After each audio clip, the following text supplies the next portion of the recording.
Chapter 72, Attack the Weak Point, 2. Move. Move. I'm here, help me out. There's a fire. Start helping from over there. Everyone, move. The night had been a typical one. Everyone had finished working for the day. They returned home and ate dinner with their family. They were finally resting at home after a long day.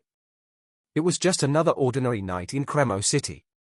That would have been true if it was a normal day. Today, however, was different. A catastrophe seemingly dropped from the sky. It was a crumbling mermaid statue that had appeared out of thin air. When the destructive mishap torpedoed the city, the normal lives of the people crumbled to dust. And thus began the disastrous night. I'm here. My leg is stuck. Someone get me out. Hold on for a second. I'm going to get some help. All hell broke loose near the plaza. People under the crushed buildings shouted for their lives. But saving them proved to be a difficult job. It was because of the fire. At first, it was only an ember that spilled out of a furnace of a building. But splinters of wood and furniture littered the area, and the fire quickly spread to them and developed into a fierce blaze in no time. The blaze then engulfed the building and started to spread, which eventually became a large fire. Fire! Bring the water! Water! Civilians and guards moved hurriedly, panting. They cleaned up the debris in the building, rescued people, and brought buckets of water. But the sea wind and dry winter climate made the rescue difficult. The fire, once caught on, was tenacious. It drifted along the dry wind and spread in a flash. It was useless no matter how many buckets of water were poured over the fire. The speed at which the fire spread was much faster than the speed at which it was being put out. At this rate, it was likely that the blaze would spread across the entire city district. Battalion 1. Focus on the rescue efforts near the plaza. Are Battalion 2 and 3 still not here? They're gathering up. They are late. We should be constructing the firebreak right now, said the guard commander of the city as he gritted his teeth. The situation was bad. It was getting worse every hour. This is an emergency. We can't handle this. His lips dried. The situation was that desperate. Why is the wind this strong today out of all days? The fire can't be contained. And the majority of the soldiers in the force are serving the Lord at sea and aren't coming back. The blazing fire couldn't be contained. And the guards, who were in charge of putting them out, weren't moving as smoothly as he wanted. It was because the commanders of small units had gotten on the sailboat with the Count. Making things worse, the situation outside the city was gloomy as well. No, it was worse than gloomy. It was transcendentally despairing. That monster has climbed up to the land. Just outside the city was the cliff near the coast. Every time he turned to look there, he felt as if he was stuck in a nightmare.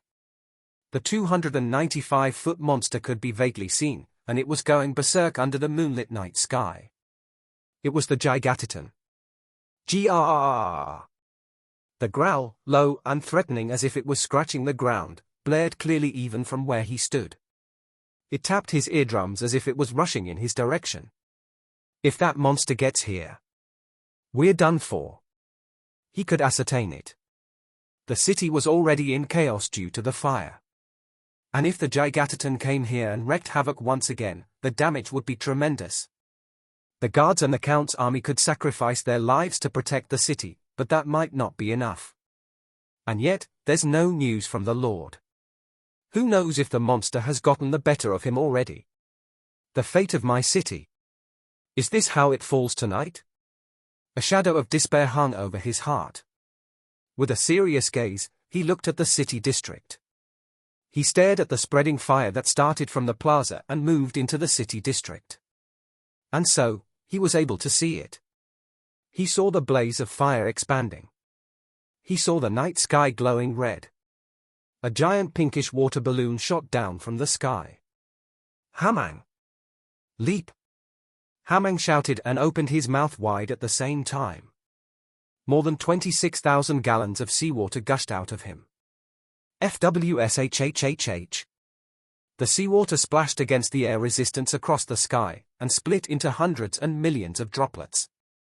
The water sprayed over the plaza and the entire city district. Splash! It was like a local torrential fall. With just one move, the fire that blazed across the city district was extinguished. The spark that was starting to spread to the next building was instantly killed as well, and the heat that burned the pillars and roofs cooled at once. And Hamang, now reduced to the size of a fist, fell down from the sky and landed on Lloyd's palm. Hamang! Plop! Good job. Lloyd stroked Hamang. He had wondered if this would work. He had wondered if Hamang would be able to leap from outside of the city and above the city district when he held so much seawater. It turned out that he had worried for nothing. Hamang was much more capable than Lloyd thought he was. And his body bounced like a ball even when it hit the ground several times. You did a very good job. You saved a lot of people today, said Lloyd. Hamang. After stroking him once more, Lloyd put him back into his inner pocket. And Lloyd shouted. Run faster, Padong. Let's go. Padong. Padong galloped faster as he carried Lloyd on his back. He cut across the main road, jumped over the dried fish store, and passed through the plaza. And finally, he found it. He saw the spire that stood tall at one side of the plaza. The mermaid statue was stuck on its side. Lloyd immediately directed Padong toward the foot of the spire. And he shouted, Padong! Pluck it out! Po-do-dong! Padong jumped right then, using the momentum he got from running with Lloyd. Then, he grabbed the mermaid statue that laterally protruded from the spire and dangled on it. He tensed his forearms as he wiggled his chubby butt. Crack! The mermaid statue that was stuck deep into the building was plucked out. Perfect! Lloyd's eyes shone. The mermaid statue was badly smashed and broken, and its messed up state wasn't anything surprising given that it flew all the way here after Gigatton hit it. But its outline and silhouette was somewhat visible. Lloyd spotted the broken head and two arms lying around in the area. All right, can you carry this? Padong. To Lloyd's relief, Padong could carry the giant mermaid statue that was bigger than his body without any problem. Lloyd was also relieved that he could carry the two arms himself, though it was a bit of a struggle. All right, let's go. Padong. And they dashed off, leaving the plaza. He was a little worried about the people left behind at the plaza, but his hands were tied. Extinguishing the fire took care of the most urgent issue, so the rest of the rescue efforts would be manageable for the rest of the guards and people. Believing that, he directed Padong. Over there. To the shipbuilding yard. Padong. Padong shifted as Lloyd motioned. The shipyard was where he built the caisson needed for constructing the artificial ground in the water. So he was used to the path as he frequented it to give out orders and look over its progress. Thanks to that, he arrived at the shipyard in no time. There, he easily found the object he had in mind. I think a large cart was always put up over there. Yes. Found it. Lloyd's eyes shone. The shipyard had an especially large cart that carried ginormous logs or small ships to the sea from the land. The thick wheel spindles were designed to bear the massive weight of the cart. There were 6 wheels in total, and they were as tall as a human. Because of its sheer size, Cremo City, despite its riches, could only own 2 carts. Hey, Padong. Over there. Po-do-dong. Lloyd pointed at the cart, and Padong started moving as he caught onto what he meant. Padong put the mermaid statue he was carrying on top of the cart. The cart tumbled once, but all was good as the monstrous cart successfully bore the weight of the statue. Right afterward, Lloyd began to perform an emergency surgery on the statue. Okay, it has to be as real as possible. It's gotta look real in the eyes of the Gigatton. He had brought enough of the ropes for docking and tightly wrapped them around the statue's body. Next, he connected the 2 amputated arms. Its 2 arms were broken by joints, which meant that it was cleanly divided into sections of shoulder, elbow, and wrist. Lloyd connected all of them using the rope. The connected joints dangled like a nunchuck. The broken neck was connected in a similar fashion. But it was tightened harder than the arms. Just enough for a slight tilt. And thus, the makeshift mermaid statue was completed. It looks realistic. This would allow the joints connected with the ropes to limply move each time the cart rattled. Somehow, it looked more real than when it wasn't smashed apart. Next, I got to put it up like this. Phew. Thankfully, the cart was designed for the bottom to have a slight slope, just like how modern dump trucks would push out soil by tilting their open box bed downward. The device allowed the logs and other cargo to be spilled all at once. Creak. Creak. Creak. Lloyd turned the lever up and down without rest. The device made a squealing noise each time he turned it. The ground of the container began to slope. As a result, the mermaid statue was made to rise up on its own. At last, the corners of Lloyd's lips rose in satisfaction. This will do. The angle was perfect. The statue was perfectly slanted in an upright position. Before he finished, he used the rope to firmly tie the body of the statue and cart together. It was meant to hold the statue from falling even when the cart tumbled and shook violently.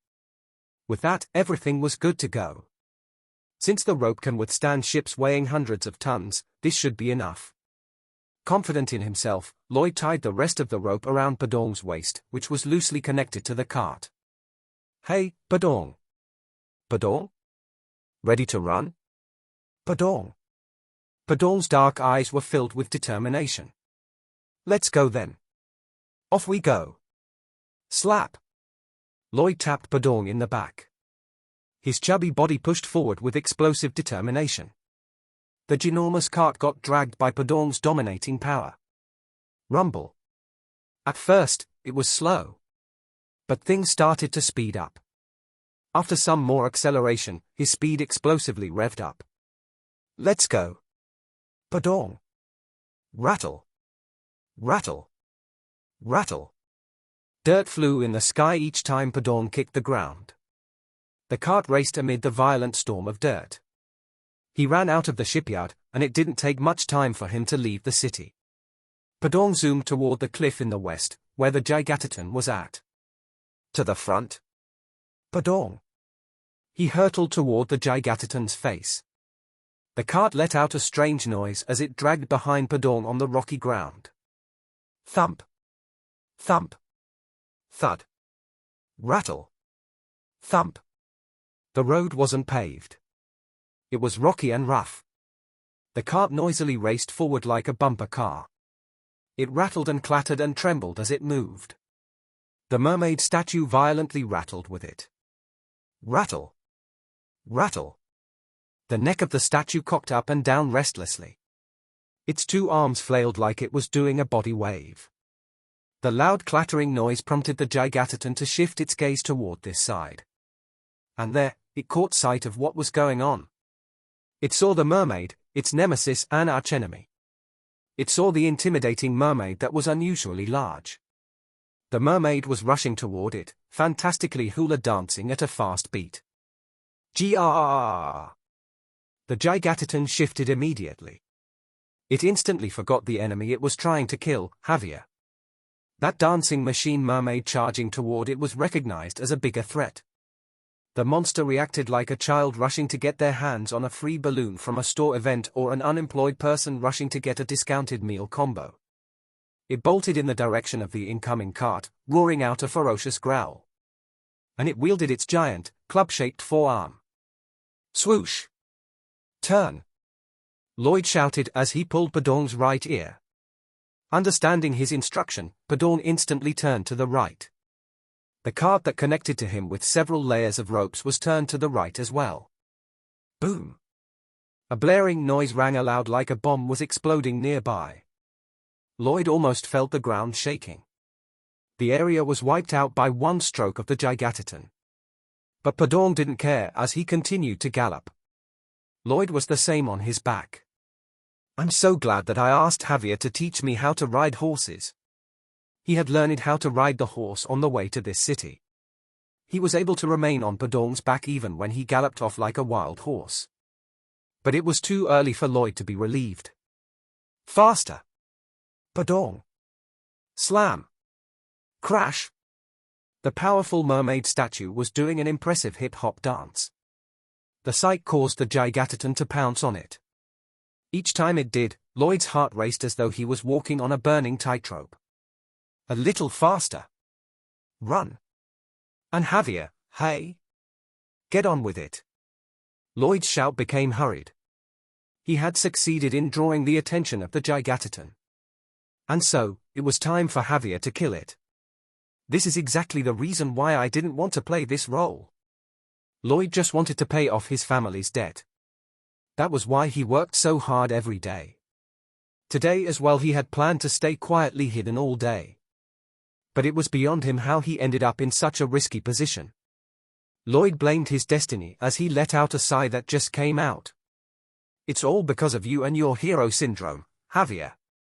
Lloyd gazed up with his blame-filled eyes as he busily directed Badong. He spotted Javier leaping in the air like a ray of lightning. Whoosh! The Gigataton had become defenseless as it pursued Badong. Javier charged toward its weak spot with a longsword in his arms. Once he was ready to thrust it upward, he slashed it down at lightning speed. Kaboom! Javier used his ultimate move. The mana blast went off.